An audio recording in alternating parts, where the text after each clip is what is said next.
ओम शांति।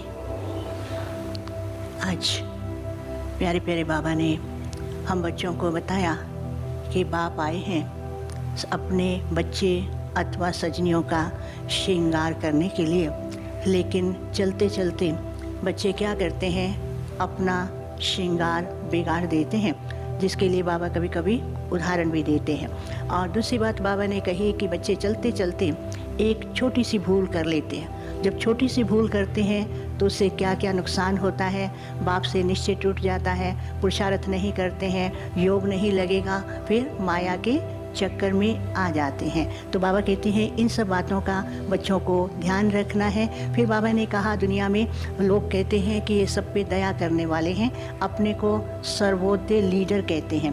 बाबा ने कहा सब पे दया कैसे कर सकते हैं, किसी को भी वापस तो ले ही नहीं जा सकते। तो इसलिए सच्चा सर्वोदय लीडर कौन है, बाप ही है, और कोई भी मनुष्य आत्मा हो नहीं सकती। अभी हम सुनते हैं प्यारे बाबा के महावाक्य।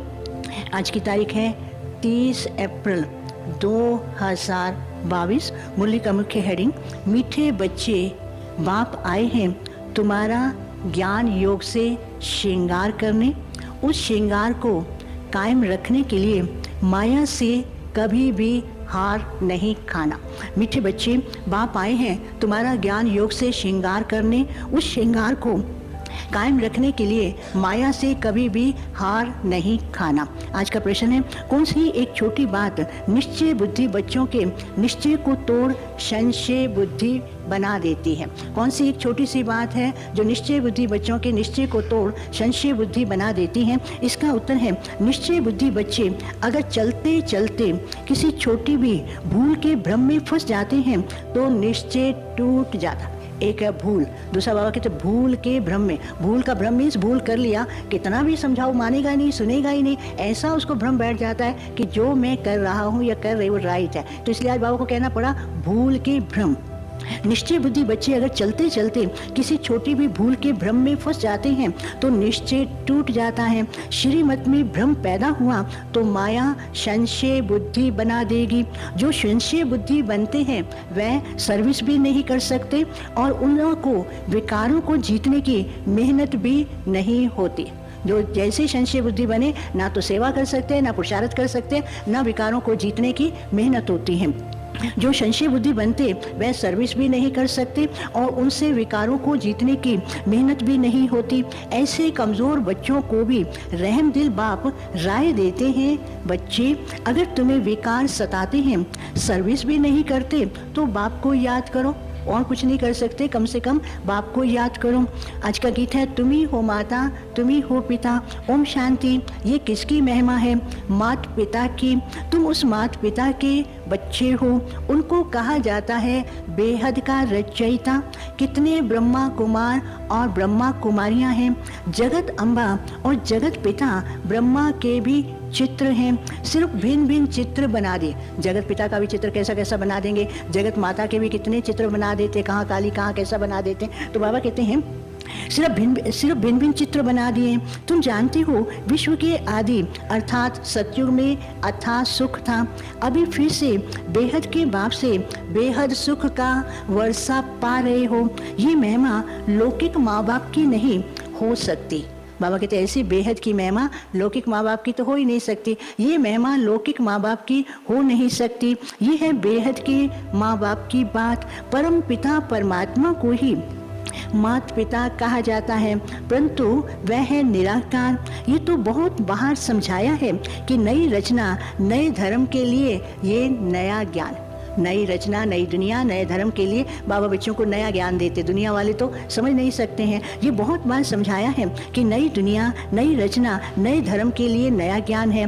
देवी देवता धर्म अभी है नहीं, कोई भी नहीं कहेंगे कि हमारा देवी देवता धर्म है, क्योंकि वह तो संपूर्ण निर्विकारी थे। अभी सब है विकारी और धर्म प्राय लोप जरूर होने चाहिए। तब तो फिर से उस धर्म की स्थापना करने के लिए बाप को आना पड़े। अभी तुम बच्चों को बाप और वर्षे को याद करना। तो बाबा बता रहे दो चीजें, एक है बाबा को याद करो, बाबा से क्या मिलता वर्षा। तो इसलिए बाबा कहते हैं अभी तुम बच्चों को बाप और वर्षे को याद करना है। वर्षे के लिए माँ के पेट से जन्म ले, फिर बाप को याद करते हैं। बच्चा पैदा होता है तो वर्षा तो उसको बाप से मिलेगा ना। जन्म लिया परंतु थ्रू किसके? जन्म तो माँ ने दिया ना। जन्म लिया परंतु थ्रू किसके? माँ से जन्म लेते हैं। यहाँ भी ऐसे हैं, थ्रू माँ के तुम बच्चे बने हो। कितना अच्छा राज कि ब्रह्मा माँ के द्वारा तुम बच्चे, एडॉप्टेड बच्चे हो, फिर वर्षा लेते हो शिव बाबा से। लेकिन कैसे लेते हैं? शिव बाबा से ब्रह्मा के द्वारा लेते हैं। यहाँ भी ऐसे हैं, थ्रू माँ के तुम बच्चे बने हो। याद करते हो शिव बाबा को वर्षा लेने के लिए वाया माँ। बाप से वर्षा लेना है तो किसको याद करते? याद शिव बाबा को करते हैं, लेकिन थ्रू ब्रह्मा माँ के द्वारा। याद करते हो शिव बाबा को वर्षा लेने के लिए वाया माँ, परंतु कोई को निश्चय है और कोई को नहीं है। ऐसे नहीं कि सभी को निश्चय है। माया घुटका दिलाती रहती। घुटका होता है ना, बीच में ही लटक जाते ना, ऊपर ना नीचे, तो इसलिए बाबा कहते माया घुटका दिलाती रहती है। कहाँ न कहाँ फंस पड़ते हैं। श्रीमत पर न चलने वाले अपनी ही भूलों के भ्रम में फंसते हैं। अभी देखो कितना बड़ा राज। श्रीमत पर नहीं चलते हैं तो उनको कितना भी ये भी एहसास नहीं होता कि मैंने भूल की है। उनको कोई समझाएगा तो भी कहेंगे मैंने कुछ किया ही नहीं है, तो अपनी भूलों के भ्रम में फंस पड़ते हैं। श्रीमत पर न चलने वाले अपने ही भूलों के भ्रम में फंसते हैं। निश्चय है तो फिर औरों को सब बातें छोड़ देते हैं। निश्चय हुआ तो ऐसी वैसी बातें छोड़ देंगे। सुनना है और सुनाना है। कोई कहते हैं हम सर्विस नहीं कर सकते, प्रजा नहीं बनाएंगे तो राजा भी नहीं बनेंगे। सेवा नहीं करेंगे, प्रजा नहीं बनेंगे, तो बाबा कहते फिर राजा कैसे बनेंगे? प्रजा नहीं बनाएंगे तो राजा भी नहीं बनेंगे। अच्छा, और कुछ नहीं करते हो, सिर्फ शिव बाबा को याद करो, स्वर्ग में तो आ जाएंगे। अच्छा, विकारों को जीतने के लिए मेहनत नहीं पहुंचती, फिर भी बाप को याद करो। देखो बाबा कितना हल्का करा दिया। बाबा को याद करेंगे ऑटोमेटिकली विकार छूट जाएंगे। उनको कहीं ना विकारों को छोड़ो तो सुनते नहीं है, तो बाबा कहते अच्छा ये नहीं कर सकते, कम से कम बाबा को तो याद करो। अच्छा, विकारों को जीतने की मेहनत नहीं पहुंचती, फिर भी बाप को याद करो तो स्वर्ग में आ जाएंगे, परंतु पद कम मिलेगा। बाप समझाते हैं भक्ति का पाठ अब खत्म होना है। भक्ति का फल बाप देने आए हैं। तुम ही नंबर वार पूरी भक्ति करते हो। भक्ति जरूर किया, लेकिन बाबा के बच्चे हैं, पूरा भक्ति किया, लेकिन वो भी नंबर वार। तुम भी नंबर वार पूरी भक्ति करते हो। पहले पहले करते हो शिव बाबा की, फिर ब्रह्मा विष्णु शंकर की। अभी तो देखो गली गली में कितने मंदिर बना दिए। गली गली तो छोड़ो, घर घर में भी मंदिर है। अभी तो देखो गली गली में कितने मंदिर बना दिए हैं, कितने सत्संग होते हैं। जहाँ ये सब चीज़ें बहुत हैं, वहाँ फिर ये कुछ भी नहीं रहता। बाबा कहते यहाँ पर तो बहुत सी चीज़ें हैं, भक्ति ये क्या क्या है। बाबा कहते सत्युग में तो कुछ भी नहीं रहेगा। यहाँ जो ये चीज़ें बहुत हैं, वहाँ ये सब कुछ नहीं हो रहेगा। एक भी मंदिर नहीं रहेगा। अभी तो भक्ति की कितनी सामग्री है। द्वापर कलयुग है, भक्ति मार्ग का युग, तमो प्रधान बनने का युग। अब बाप इन सब, बाबा कहते द्वापर कलयुग में आते हैं तो फिर नीचे गिरते जाते हैं, तमो प्रधान हो जाते हैं। तो अब बाबा क्या करते हैं? अब बाप सब इन सब झंझटों से छुड़ा देते हैं। फिर बाबा क्या कहते हैं? कहते हैं hear no evil, see no evil, talk no evil. Means इधर उधर की बातें जिसमें बुद्धि जाती है, तो बाबा कहते हैं उनसे बुद्धि को हटाओ। अब बाप इन सब झंझटों से छुड़ा देते हैं। कहते हैं hear no evil, see no evil, talk no evil. देह सहित इन सब से ममत्व मिटाओ। अब तुम्हें नए घर में चलना है। जब स्थापना हो जाए तब तो चलेंगे ना। बाबा, कई बार बच्चे बाबा को पूछते बाबा कब चलेंगे? बाबा कहते पहले तैयार तो हो जाओ, पहले स्थापना तो हो जाए तब तो चलेंगे। ऐसे थोड़ी कि ले जाएंगे, स्थापना ही नहीं हुई, तैयार भी नहीं हुए, संपन्न बने ही नहीं, तो कैसे जाएंगे? तो इसलिए बाबा कह रहे हैं अब तुम्हें नए घर में चलना है। जब स्थापना हो तब तो चलेंगे ना। ये है पुरानी दुनिया, दुख धाम, ये अंतिम जन्म है। अभी तुम ईश्वर की गोद में बैठे हो, माता पिता की गोद में हो। कितना अच्छा, ईश्वर की गोद में हो। ईश्वर कौन है? तुम्हारा ही माता पिता है। तो बाबा नशा दिला रहे हैं कि माता पिता की गोद में हो। अभी तुम ईश्वर की गोद में बैठे हो, माता पिता की गोद में हो। ला मुझे बाप ब्रह्मा मुख से तुमको जन्म देते। ला मुझे मीन्स सिस्टमेटिकली कैसे जन्म लिया? ब्रह्मा मुख के द्वारा। ला मुझे बाप ब्रह्मा मुख से तुमको जन्म देते। शिव बाबा ड्रामा के कायदे अनुसार ब्रह्मा मुख के द्वारा तुम बच्चों को एडॉप्ट करते हैं। तो ये माँ हो गई, लेकिन तुम्हारी बुद्धि फिर भी शिव बाबा तरफ चली जाती है। तुम माता पिता हम बालक तेरे। भक्ति में भी तो कहते हैं ना, तुम माता पिता हम बालक तेरे। तो फिर बाबा कहते बुद्धि कहाँ जाती? शिव बाबा की तरफ। तुम माता पिता हम बालक तेरे, शिव बाबा तरफ लव चला जाता है ना। तुम सजनिया भी हो, शिव बाबा आया है तुमको श्रृंगार कर लायक बना। श्रृंगार किसका किया जाता है? सजनियों का किया जाता है ना। तो बाबा कहते सब आत्माओं का मैं श्रृंगार करने के लिए आया हूँ। शिव बाबा आया है तुमका श्रृंगार कर लायक बनाने। ज्ञान योग से तुम बच्चों को श्रृंगारते हैं, सिर्फ तुम नहीं हो, ये आवाज़ तो सब सेंटर्स पर सुनते हैं। साकार बाबा के टाइम पर क्या था, थोड़े से बच्चे होते थे, कभी 15, 20, 25, ज़्यादा 30 तक होते थे, बहुत थोड़े बैठे होते थे। बाबा जब मुरली चलाते थे तो बाबा कहते ऐसा नहीं कि तुम सुन रहे हो, सभी सेंटर के भाई बहनें सुन रहे हैं। हालांकि उस समय कोई साधन नहीं था, वही मुरली बाबा के पास वाली सुने या करे, वो तो कोई साधन नहीं था, लेकिन बाबा उनको याद करते थे। बाबा उनको संकल्प के द्वारा, वाइब्रेशन के द्वारा उनको वैसे ही अनुभूति करा देते थे। और अभी तो ऐसा सिस्टम है कि जो यहाँ सुन रहे हैं वही का वही सब जगह सुनते हैं। तो बाबा कहते हैं सिर्फ तुम नहीं हो, ये आवाज़ तो सभी सेंटर्स पर सुनते हैं, हजारों सुनते रहेंगे। उस समय कुछ भी नहीं थे इतने, तो बाबा कहते हजारों सुनते रहेंगे। सभी का श्रृंगार होता रहता है, कितने श्रृंगार करते करते फिर मैले हो जाते हैं। बाबा फिर उदाहरण देते हैं, बाबा गधे का मिसाल देते हैं ना। बाबा फिर बच्चों को नहीं, बाबा कहते ध्यान रखना है, कैसा हो, अपने श्रृंगार को कायम रखना है। बाबा फिर गधे का मिसाल देते हैं ना, तुम बच्चों को सर्वगुण संपन्न, 16 कला संपूर्ण निर्विकारी बनना है, घड़ी घड़ी माया से हार नहीं खानी है। कहते हैं बाबा आज माया ने थप्पड़ मार दिया, फिर आते थे कई बच्चे बाबा को बताते, बाबा आज ऐसा हो गया। फिर बाबा देखो जो मजबूत होते हैं उसको क्या कहते हैं, कहते हैं बाबा आज माया ने थप्पड़ मार दिया। बाबा कहते तुम तो कुल को कलंकित लगाने वाले हो, कुल को कलंक लगाने वाले हो, ऐसा कौन सा काम करते हो, क्यों नहीं ध्यान देते हो। फिर बाबा कहते कि तुम कुल को कलंक लगाने वाले हो, बाप की भी निंदा तो बच्चों की भी निंदा कराते हो। बाप की निंदा तो कराई, लेकिन क्या कहेंगे दुनिया वाले, यहाँ ऐसे है क्या। तो बाबा कहते बाप की भी निंदा और बच्चों की निंदा कराते हो, तुम तो और ही गिर पड़ेंगे। इस काम महाशत्रु पर पूरी जीत पानी है, बाप से प्रतिज्ञा करनी पड़ती है। बाप है स्वर्ग का रचयिता, सो तो जरूर स्वर्ग का मालिक बनाएंगे ना। बाबा स्वर्ग की रचना करते हैं तो क्या बनाएंगे, तो बाबा कहते बाप है स्वर्ग का रचयिता तो जरूर स्वर्ग का मालिक बनाएंगे ना। तो ये सहज राजयोग सीखेंगे वही स्वर्ग में आएंगे, जो ये सहज राजयोग सीखेंगे वही स्वर्ग में आएंगे। ऐसे नहीं कि सभी स्वर्ग में आएंगे। भले ये समझते हैं कि नई दुनिया गॉड फादर रचते हैं, बाकी नई दुनिया में कौन राज्य करते हैं, ये राज तो जब कोई समझे व समझाए। भले जानते हैं भारत प्राचीन है, परंतु यथार्थ रीति तो भारतवासी खुद भी नहीं जानते। पूछो ना कि भारतवासी ये कहते रहेंगे भारत प्राचीन है, लेकिन कैसे था क्या था पूरी तरह से नहीं जानते ना, बाबा बताते हैं। भले कहते हैं कि भारत प्राचीन है, परंतु भारतवासी खुद ही नहीं जानते तो औरों को क्या बताएंगे।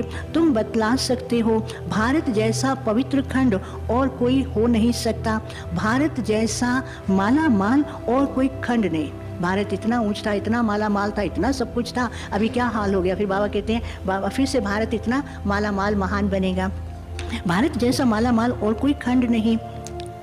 अभी अमेरिका आदि के पास भले बहुत धन है, परंतु भारत की भेंट में वह तो जैसे कि कोड़ियाँ, सत्यों की भेंट में तो बिल्कुल क्या हाल है कि कुछ भी नहीं है। अभी अमेरिका आदि के पास बहुत धन है, परंतु भारत की भेंट में तो जैसे कि कोड़ियाँ। भारत ही सब धर्मों का तीर्थ स्थान है, सभी आत्माओं का बाप भारत में आते हैं, नरक को स्वर्ग बनाने के लिए सबको लिबरेट करते हैं। महिमा है उनकी, फूल भी उन पर चढ़ाने चाहिए। अब बाबा कहते हैं, एक तरफ बाबा कहते हैं इतने कार्य करते हैं, उनकी महिमा है तो उस पर फूल चढ़ाने चाहिए, लेकिन बाबा इतने निरंकारी थे, बाबा कहते बाबा को फूल भी नहीं चढ़ाओ। बाबा के ऊपर जब भी फूल चढ़ाते थे बाबा कहते क्यों, मैं तो तुमको फूल जैसा बनाता हूँ। तो बाबा कहते फूल तो उन पर चढ़ाने चाहिए, परंतु गीता में नाम गुम कर दिया है, इसलिए महत्व कम कर दिया है। क्रिश्चियन लोगों ने भी उल्टी सुल्टी बातें सुनाई, क्या क्या सुना दिया, तुम्हारा भगवान ऐसा, तुम्हारा भगवान ऐसा, ऐसी ऐसी बातें सुना करके अपने धर्म में कन्वर्ट किया।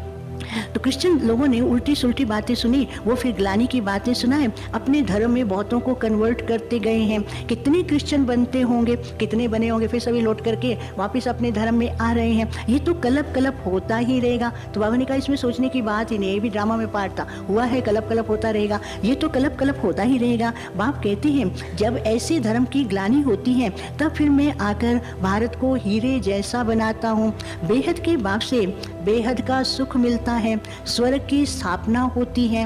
ये है शिव बाबा, तुम हो शिव शक्ति भारत माताएं और तुम हो गुप्त। बाबा कहते शिव शक्ति भारत माताएं, लेकिन है कैसे गुप्त। तुम हो शिव शक्ति भारत माताएं और तुम हो गुप्त।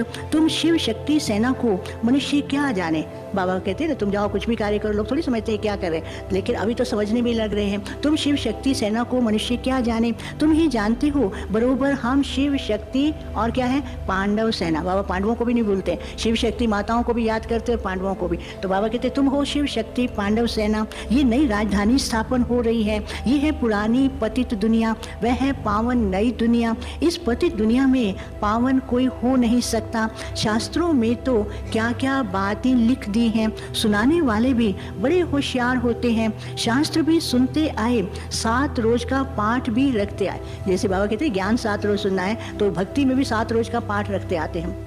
शास्त्र भी सुनते आए, 7 रोज का पाठ भी रखते आए, रुद्र यज्ञ आदि भी रचते आए हैं। फिर भी दुनिया को तमो प्रधान तो बनना ही है, चाहे कुछ भी करे वापिस तो एक भी जा नहीं सकता।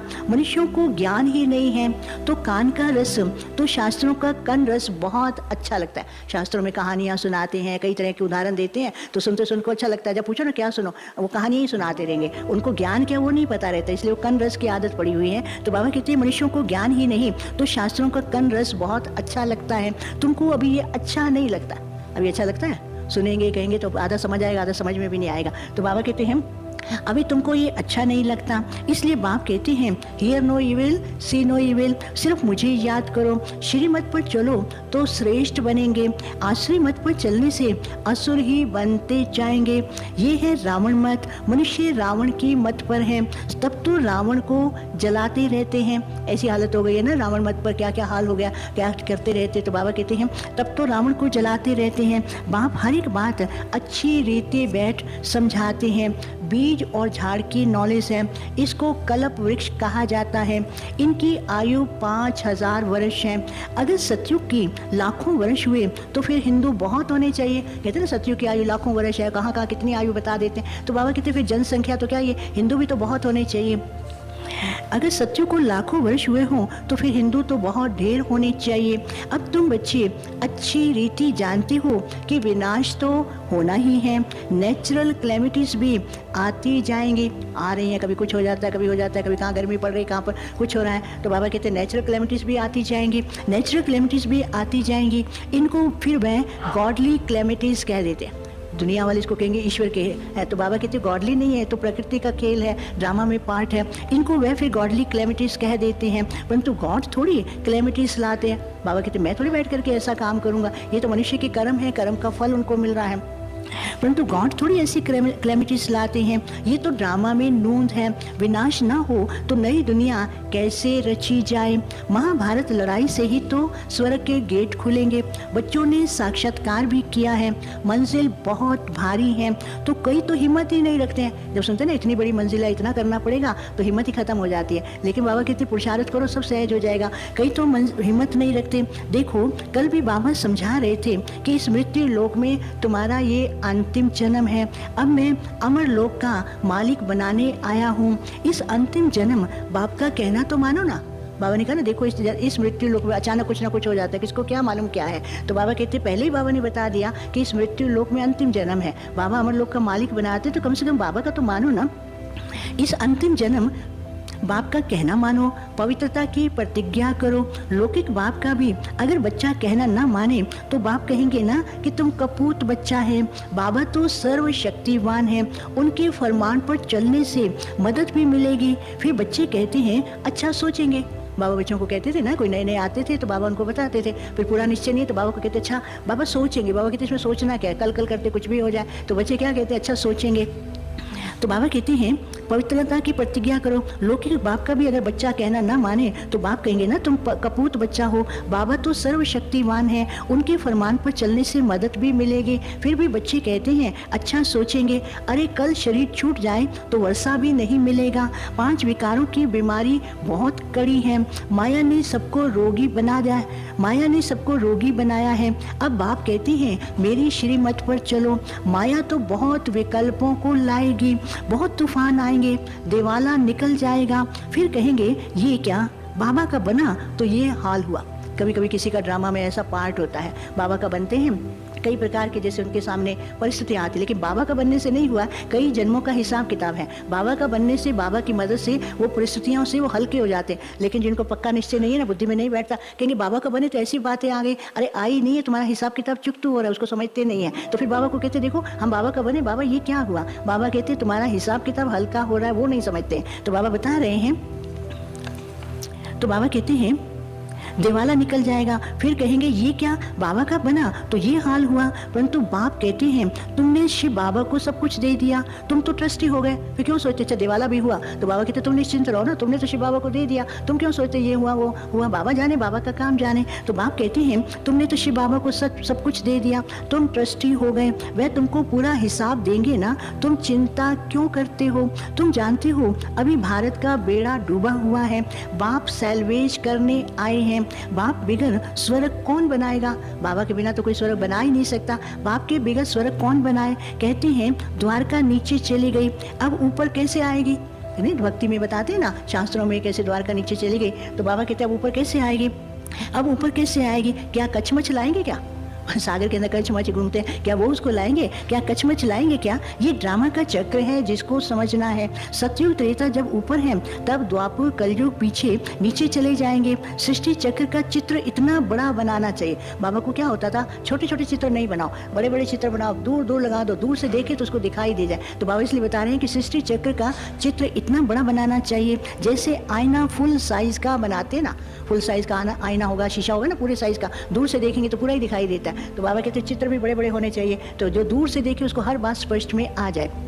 जैसे आईना फुल साइज का बनाते हैं ना, बाप कहते हैं बच्चे आईने में अपना मुख देखते रहो, कहाँ बंदर तो नहीं बन पड़ते हो। जिनमें विकार हैं वह बंदर से भी बदतर हैं। देवताएं तो मंदिर लायक हैं, वास्तव में सन्यासियों का कभी भी मंदिर बनाया नहीं जाता। मंदिर सिर्फ देवताओं का होता है, क्योंकि उनकी आत्मा और शरीर दोनों पवित्र हैं। यहाँ पवित्र शरीर तो मिल ना सके। मनुष्य कितने यज्ञ रचते हैं, कथाएं सुनते रहते हैं। बाप तो एक ही बेहद का यज्ञ रचते हैं, जिसको रुद्र यज्ञ कहते हैं। बाबा जो यज्ञ रचते हैं उसका नाम है रुद्र यज्ञ। बाप तो एक बेहद का यज्ञ रचते हैं जिसको रुद्र यज्ञ कहते हैं। इस यज्ञ से ही विनाश ज्वाला प्रज्वलित हुई, बाकी सब खलास हो जाएंगे, बाकी सब खलास हो जाते हैं। रुद्र ज्ञान यज्ञ मशहूर है, शिव ज्ञान यज्ञ मशहूर नहीं। शिव ज्ञान यज्ञ कहेंगे तो नहीं समझते, रुद्र में शालिग्राम। तो बाबा कहते हैं रुद्र ज्ञान यज्ञ मशहूर है, शिव ज्ञान यज्ञ नहीं। रुद्र और शालिग्रामों की पूजा होती है। कितने शालिग्राम बनाते हैं, बाबा हमेशा उदाहरण देते हैं, कहाँ का इतने मंदिर बने हुए हैं और वहाँ पर बनाते हैं ना, एक रुद्र होगा, हजारों लाखों की संख्या में शालिग्राम बनाते हैं। फिर शालिग्राम बनाते हैं, उसकी रोज पूजा करते हैं। और जब पूजा करते हैं तो कैसे करेंगे? अब एक एक शालिग्राम में तो पानी नहीं डाल सकते ना, फिर क्या करेंगे? अलग अलग साधनों से उस पर पानी डालते रहते हैं। तो बाबा कहते हैं कितने शालिग्राम बनाते हैं, शिव तो एक ही बनाते हैं, प्रजा तो ढेर बनेगी, इतने थोड़ी बना सकेंगे। शिव बाबा और तुम बच्चों की पूजा होती है, क्योंकि तुम सारी दुनिया को लिबरेट करते हो। तुम हो शिव शक्तियाँ सैल्वेशन आर्मी। पहले बाबा ने कहा शिव शक्ति पांडव आर्मी, अभी बाबा ने कहा तुम हो शिव शक्ति सैल्वेशन आर्मी। तुम हो शिव शक्तियाँ सैल्वेशन आर्मी। ऐसे बहुत हैं जो स्वयं को सर्वोदय लीडर कहते हैं। जब सारी दुनिया पर अब दया तो कोई कर ना सके, बाबा कहते अब सारी दुनिया पर कोई दया तो कर ना सके, सब पर रहम करने वाला रहम दिल शिव बाबा को ही कहा जाता है। मनुष्य नाम तो बड़े बड़े रखवाते हैं, सर्वोदय लीडर, पता नहीं क्या क्या नाम रखते हैं, परंतु वो प्रैक्टिकल तो कार्य नहीं कर सकते ना। तो बाबा कहते हैं कार्य तो शिव बाबा का है। मनुष्य नाम तो बहुत बड़े बड़े रखवाते हैं, सर्व पर दया व कृपा करना अर्थात सुख धाम में ले जाना, ये काम तो एक परम पिता परमात्मा का ही है। सबका गति सदगति दाता एक ही शिव बाबा है। मनुष्य किसकी सदगति कर नहीं सकते, एक की भी नहीं कर सकते, इम्पॉसिबल है। बाबा कहते सबकी तो छोड़ो, एक की भी नहीं कर सकते तो सारी दुनिया की कैसे करेंगे? एक की भी नहीं कर सकते, इम्पॉसिबल है। तुमको कहते हैं तुम लोग शास्त्रों को नहीं मानते हो, तो क्या जवाब देना चाहिए? आज बाबा ने एक बहुत अच्छी बात कही है। पहले तो बच्चे कहते हैं ना हम तो पढ़ रहे हैं ना, हम जानते हैं। आज बाबा ने बहुत अच्छा इसका कहा, जब लोग कहते हैं तुमको कि तुम शास्त्रों को नहीं मानते, तो क्या जवाब देना? वो सुनो बाबा ने क्या कहा है। तुमको कहते हैं तुम लोग शास्त्रों को नहीं मानते हो, लेकिन अभी सुनो, लेकिन जो चीज़ सामने उसको मानेंगे कि नहीं माने? शास्त्र है तो है ही ना, कैसे नहीं है वो तो है ही ना। तो बाबा कहते हैं लेकिन जो चीज़ सामने है, आंखों से देखते हैं, कैसे नहीं मानते? आंखों से देख रहे हैं, शास्त्र हैं, सब सामने है, तो कैसे नहीं मानते हैं। लेकिन जो चीज़ सामने है, आंखों से देखते हैं, कैसे नहीं मानते हैं। परंतु अभी हम श्रीमत पर चलते, राज कि जो देख रहे हैं वो तो है ही ना, लेकिन अभी हम क्या करें, श्रीमत पर चलते। अभी हम श्रीमत पर चलते हैं जिससे श्रेष्ठ बनेंगे। श्रीमत है भगवान की, श्री कृष्ण की मत पर नहीं चलते। कृष्ण की आत्मा भी आगे जन्म में श्रीमत से ऐसा श्रेष्ठ देवता बनी थी। तत्त्वम, उसने श्रीमत पर चल करके इतना बड़ा ऊंच पद पाया। तो बाबा कहते तत्त्वम, तुम उनकी राजधानी भी तो होगी ना। अकेला कृष्ण क्या करेगा, राजधानी ना हो तो क्या करेगा, राज कैसे करेगा, कैसे राज्य करेगा। तो बाबा कहते वो अकेला कृष्ण क्या करेगा। तो अकेला कृष्ण क्या करेगा, कांटों से फूल बाप के सिवाय और कोई बना ना सके। बाप आया है तो जरूर स्वर्ग रचेंगे ना, नहीं तो अवतार लेने की क्या दरकार थी। नहीं तो बाबा के आने की दरकार क्या थी। स्वर्ग की स्थापना के लिए आते हैं, देवता बनाने के लिए आते हैं, नहीं तो बाबा कहते फिर मेरे आने की दरकार ही क्या है। नहीं तो अवतार लेने की दरकार क्या थी। जरूर भारत को स्वर्ग बनाया था, अब फिर से बना रहे हैं। वहां भी मंदिर आदि होंगे नहीं, सत्युग में कोई भी मंदिर नहीं होगा। तुम जानते हो बाबा भारत में आया है भारत को स्वर्ग बनाने। बाबा ने समझाया है माया के तूफान तो सभी को आएंगे। बाबा से आकर पूछो, बाबा कहते हैं कोई ऐसी बात होती कुछ है तो बाबा के पास आओ, बाबा से पूछो, बाबा उसका युक्ति बताएंगे कैसे अपना पुरुषार्थ करना है। बाबा ने समझाया माया के तूफान तो सभी को आएंगे, बाबा से आकर पूछो। बाबा सबसे आगे हैं तो इन तूफानों से पास जरूर होते हैं। हम बाबा को याद करते हैं फिर भी माया कोई कम नहीं है, माया कोई कम नहीं है, वो और याद कुछ ना कुछ करती है। तो इसलिए बाबा कहते हैं बाबा से पूछेंगे तो बाबा रास्ता बताएंगे। हम बाबा को याद करते हैं फिर भी माया कोई कम नहीं है। जितना रुस्तम उतना माया पूरा सामना करेगी, डरना नहीं है। लिखते हैं बाबा माया को बोलो कि तंग ना करे। बाबा और बच्चों से रुलान करते, बाबा कहते थे अच्छा ठीक है, मैं माया को बोलता हूँ जाओ मेरे बच्चों से जोर से लड़ाई करो, इतना जोर से लड़ाई करो तो इनकी ताकत कमाल। बाबा को बच्चे कहते बाबा माया को कोई तंग नहीं करे, और बाबा कहते मैं भी माया को ऑर्डर देता हूँ जाओ मेरे रुस्तम बच्चों से। जैसे कोई रुस्तम होगा तो उससे पहलवान से तो पहलवान ही लड़ेगा ना, पहलवान से कोई छोटा बच्चा थोड़ी लड़ेगा। छोटा बच्चा अगर पहलवान के सामने आ जाए तो पहलवान देख के उसको हंसेगा, कहेगा ये कौन आया। तो जितना रुस्तम जितना पहलवान उतना माया स्ट्रांग। तो बाबा बच्चों को कहते थे अच्छा अच्छा मैं अभी माया को ऑर्डर करता हूँ, माया को ऑर्डर करता हूँ जाओ बच्चों के पास, और जो मजबूत हो तो उनको कहते थे माया को भेजो, वो कहेंगे हाँ बाबा जरूर भेजो, हम जरूर उसको जीत पहनेंगे। तो बाबा कहते हैं अभी बाबा को बच्चे लिख रहे हैं जितना रुस्तम उतना माया पूरा सामना करेगी, डरना नहीं है। लिखते हैं बाबा माया को बोलो कि तंग ना करे। अब बताओ बाबा माया को कहेंगे तंग ना करो न, बाबा थोड़ी कहेंगे माया को, बाबा तो कहेंगे बच्चे तुम इस पर जीत पहनो। लिखते हैं बाबा माया को बोलो तंग ना करें, परंतु माया तूफान तो मचाएगी। फिर बाबा ने पक्का कर दिया माया तूफान तो मचाएगी, डरना नहीं है। बाबा ये भी कह रहे थे डरना नहीं है, मजबूत बनना है, हिम्मत वाले हो, सब कुछ है, सर्वशक्तिमान बाप पे करो। नहीं जैसे लड़ाई होती कहते ना सर्वशक्तिमान बाप पीछे है, तो बाबा कहते डरना नहीं है। अच्छा मीठे मीठे सिक्के लादे बच्चों प्रति माता पिता बाप दादा का याद प्यार, गुड मॉर्निंग। रूहानी बाप की रूहानी बच्चों को नमस्ते। हम रूहानी बच्चों की रूहानी बाप दादा को याद प्यार, गुड मॉर्निंग और नमस्ते। अब सुनेंगे धारणा के लिए मुख्य सार। पहला है बाप को पूरा हिसाब दे, ट्रस्टी बन, सब चिंताओं से मुक्त हो जाना है। बाप को पूरा हिसाब दे, ट्रस्टी बन, सब चिंताओं से मुक्त हो जाना है। बाप के फरमान पर पूरा पूरा चल, मदद का पात्र बनना है। बाप के फरमान पर पूरा पूरा चल, बाप का मददगार बनना है। दूसरा, मनुष्यों के डूबे हुए बेड़े को सैल्वेशन आर्मी बन पार करना है। मनुष्यों के डूबे हुए बेड़े को सैल्वेशन आर्मी बन पार करना है। बाप का मददगार बन पूजनीय लायक बनना है। वरदान, हर सेकंड हर खजाने को सफल कर सफलता की खुशी अनुभव करने वाले सफलता मूर्त भव। हर सेकंड हर खजाने को सफल कर सफलता की खुशी अनुभव करने वाले सफलता मूर्त भव। सफलता मूर्त बनने का विशेष साधन है, सफलता मूर्त बनने का विशेष साधन है हर सेकंड को, हर श्वास को, हर खजाने को सफल करना। सफलता मूर्त बनने का विशेष साधन है हर सेकंड को, हर श्वास को, हर खजाने को सफल करना। यदि संकल्प, बोल, कर्म, संबंध, संपर्क में सर्व प्रकार की सफलता का अनुभव करना चाहते हो तो सफल करते जाओ, व्यर्थ नहीं जाए। चाहे स्व के प्रति सफल करो, चाहे सर्व आत्माओं के प्रति सफल करो, तो ऑटोमेटिकली सफलता की खुशी अनुभव करते रहेंगे। क्योंकि सफल करना अर्थात वर्तमान में सफलता प्राप्त करना और भविष्य के लिए जमा करना। स्लोगन: जब संकल्प में भी कोई आकर्षण आकर्षित ना करे तब कहेंगे संपूर्णता की समीपता। जब संकल्प में भी कोई आकर्षण आकर्षित ना करे तब कहेंगे